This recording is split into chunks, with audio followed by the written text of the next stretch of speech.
嗨，我係阿啤，呢度係一個讀書俾你聽嘅 channel， 有啲可能你一世都唔會睇嘅書，我睇完讀俾你聽，你聽完又再話返俾人聽，咁就搞掂晒啦。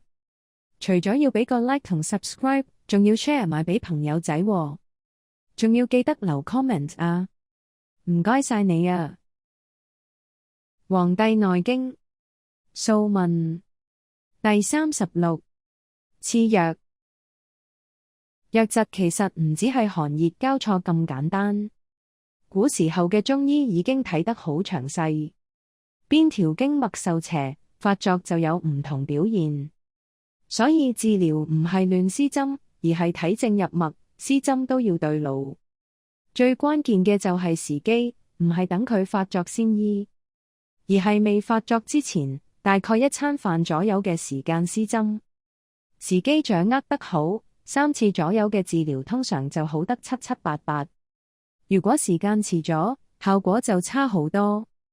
例如邪瘧入侵足太陽經，通常人會腰痛頭赤，寒氣由脊背升上嚟，先寒後熱，熱勢猛烈，發完再出一身汗，呢一種瘧疾難斷尾，要針位中穴放血先見效。落喺足少陽經嘅，就會成個人冇乜力，寒熱唔算好嚴重，但怕見人，見到人會驚，會驚恐。發熱時間長又多汗，針足少陽經就得。喺足陽明經嘅人就係由怕冷開始，愈嚟愈凍，好耐先開始發熱，熱退就大汗。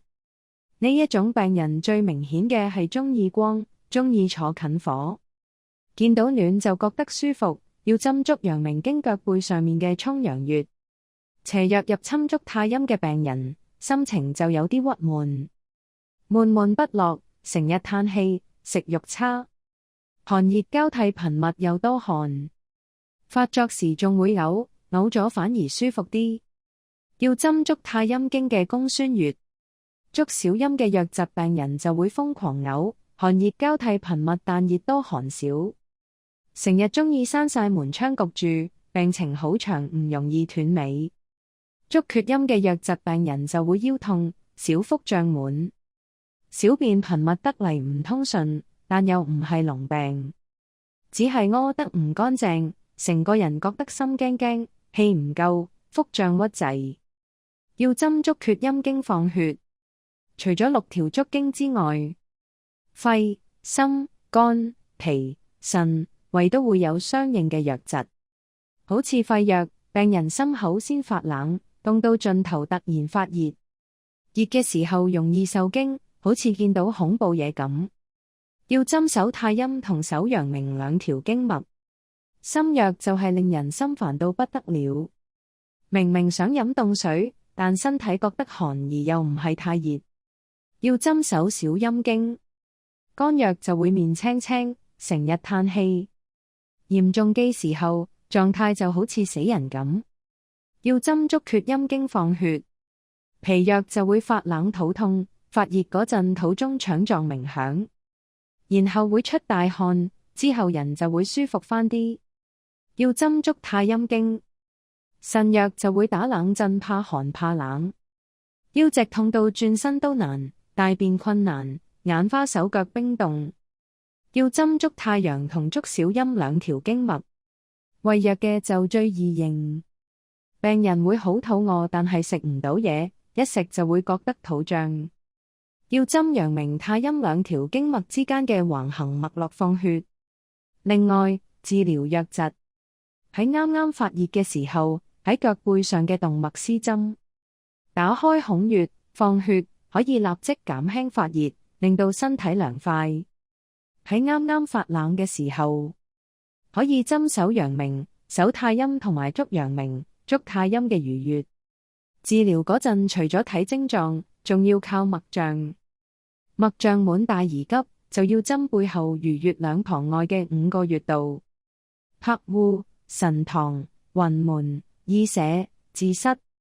再根據病人嘅體型同埋體質，衡量放血嘅血量。脈象少實而急，就艾灸小腿部分嘅小陰穴。再針腳趾端嘅井穴。脈象緩大而虛，就唔好施針，要用藥調理。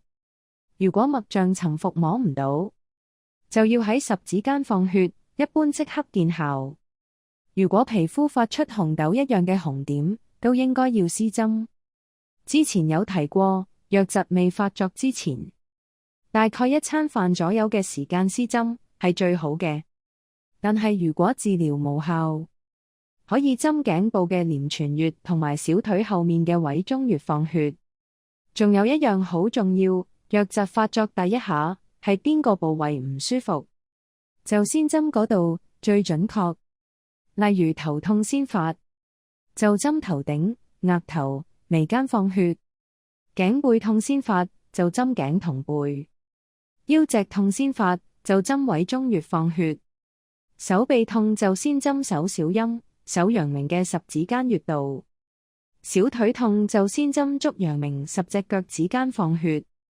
風癢就係出汗怕風，先針背部三陽經俞穴出血就得。小腿痛到唔俾掂，呢一種係苦水病，用蠶針先針絕骨穴，好快就可以止痛。而井穴雖然可用，但有病嘅井穴唔可以出太多血，隔日一次就好。瘧疾如果隔日發作，而且成日覺得口渴，就要先針足小陽經。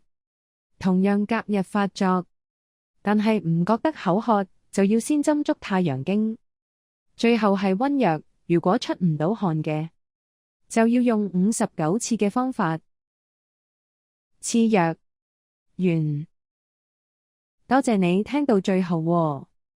如果內容太深奧聽唔明都唔緊要㗎，聽多幾次就得㗎啦。如果大家鍾意阿啤嘅製作，除咗要俾個 like 同 subscribe， 仲要 share 埋俾朋友仔喎，仲要記得留 comment 啊！唔該晒你啊！